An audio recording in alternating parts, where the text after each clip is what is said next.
The Taliban. Terrorists with an air force. There's a popular video circulating that shows Taliban jihadis driving one of the Black Hawk helicopters provided to them by the U.S. military, free of charge, no permit required.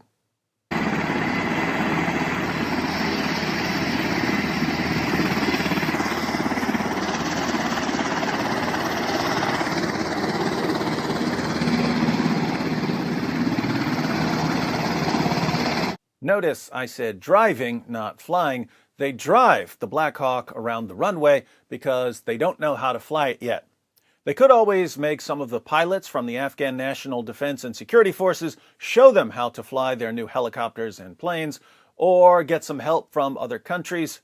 But helicopters and planes require a lot of upkeep, mechanics, replacement parts, and so on, so it's not clear how much long-term value these aircraft will provide.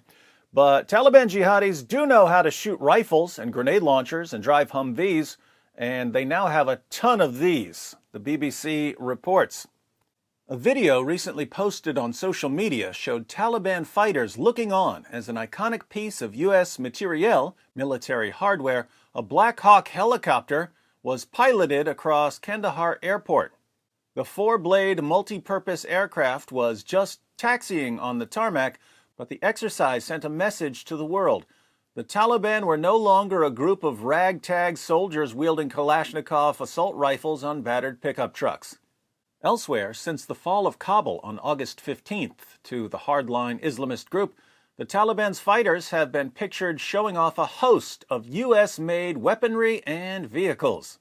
So, American singing, dancing, sports, clothing, and movies, bad.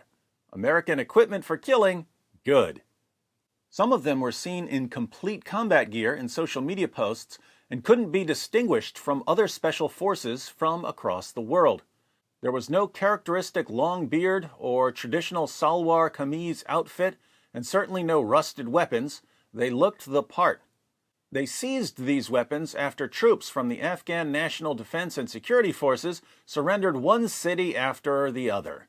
Some on social media said this made the Taliban the only extremist group with an air force.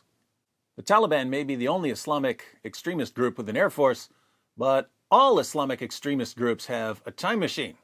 It'll send your country right back to the 7th century. How many aircraft does the Taliban have?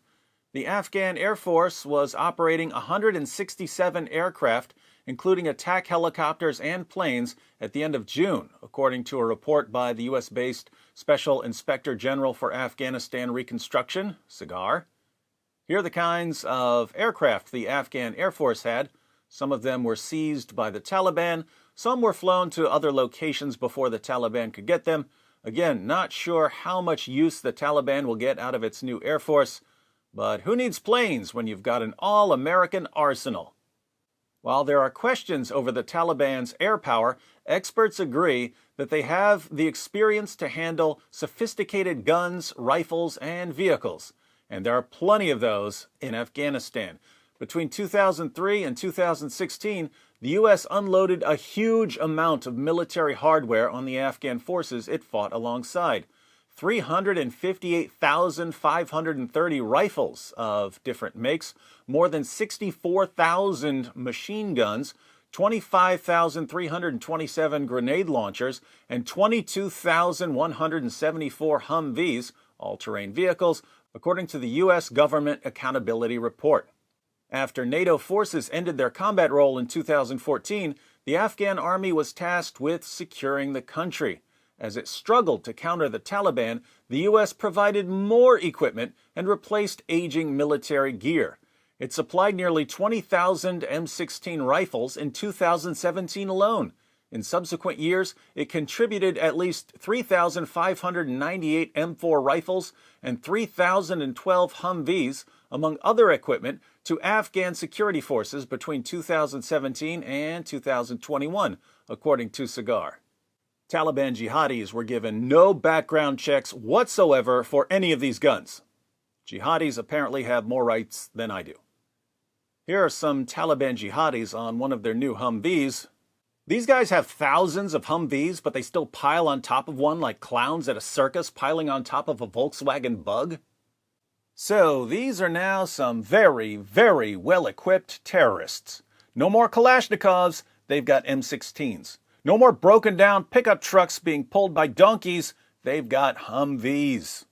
No more frequent flyer miles on Muhammad's magic flying horse, they've got their own airplanes and helicopters. No more hiding in caves, they run the entire country. I can just imagine Osama bin Laden looking up from the lowest pit of hell, where he's clinging to the hair on Satan's back, seeing all that the Taliban has accomplished and saying to himself, wow, these Taliban guys are going to kill a lot of people before they come join me. Thanks, America. You may have shot me in the head and dumped my body in the ocean, but man, you built me one heck of an army. It just backfired on you. It just backfired on you. This is a part of a religion. There's a reason to it. Yeah?